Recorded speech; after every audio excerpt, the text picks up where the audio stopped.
ለቀጣዩ ትውልድ የተሻለች ሀገር ለማስረከብ በትብብር መስራት እንደሚገባ ጠቅላይ ሚኒስትር አብይ አህመድ ገለጹ።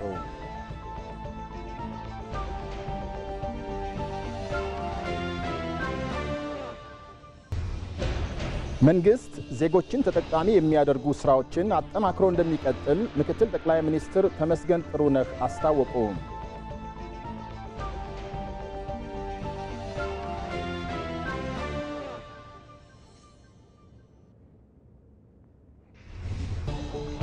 እንደ ሀገር የወል ትርክትን መገንባት ባለመቻሉ ሀገሪቱ በኩስመናና ድህነት የምትታወቅበትን ታሪክ መቀየር ሳይቻል መቆየቱ ተገለጠ።